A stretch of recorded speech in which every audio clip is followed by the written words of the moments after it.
Narito na ang Veritas Editorial, ang paninindigan ng Veritas 846 sa mga napapanahong usapin sa bansa. Pakinggan si Reverend Father Anton C.T. Pascual, Pangulo ng Veritas 846, ang radyo ng simbahan.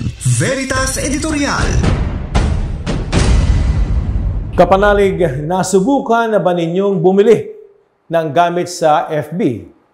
Kahit hindi pa siguradong nakakita na kayo ng samot-saring bagay na ibinebenta sa social media app na ito.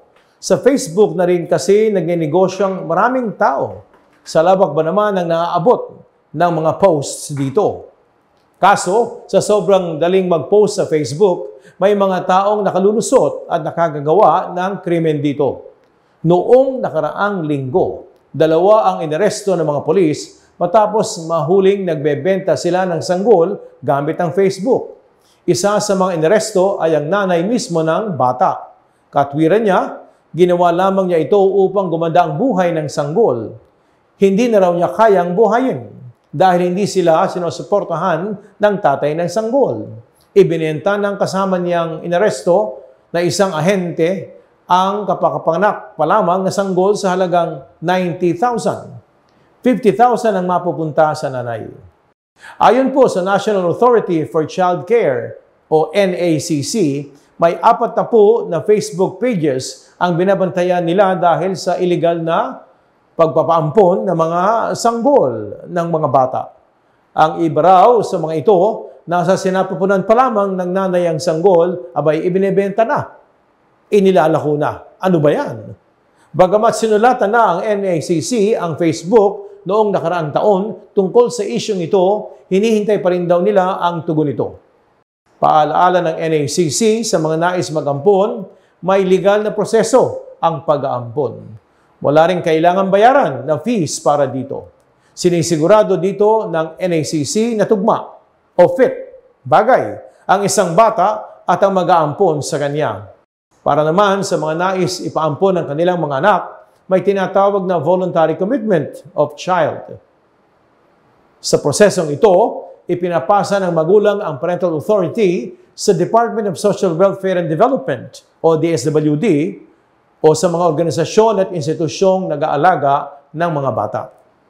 Kung hindi dadaan sa tamang proseso ng pag-ampon, hindi masisigurong ligtas ang isang bata sa kanyang pupuntahang magulang at mag-anak.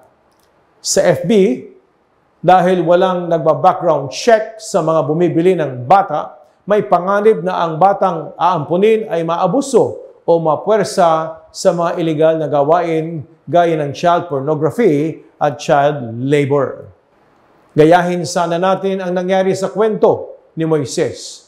Noong inutos ng Faraon na itapon sa ilog ang mga ipapanganak na lalaking Hebreo, gumawa ng paraan ng kanyang ina upang iligtas siya.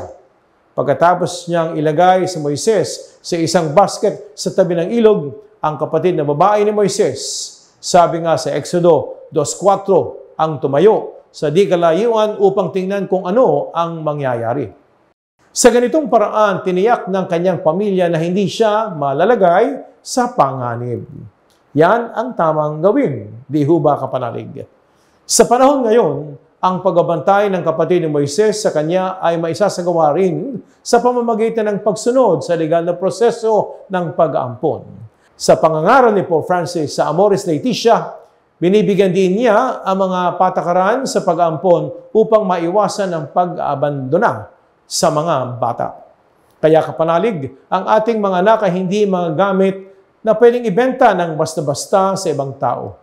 Huwag sanang mangyayaring ang mga magulang pa ang unang hindi kumikilala at gumagalang sa mga karapatan at dignidad ng kanilang anak. Sundin natin ang tamang proseso ng pag-aampon at pagpapaampon. No to baby for sale. Sabi nga ni Mother Teresa, ang tugon sa abortion ay adoption. Ngunit gawin po nating tama ang paraan, Kristiyanong paraan, makataong paraan ang pag-aampon. Sumainyo ang katotohanan. Inyong napakinggan ang Veritas Editorial. Ugaliing pakinggan ang Veritas Editorial kasama si Reverend Father Anton C.T. Pascual. Veritas Editorial.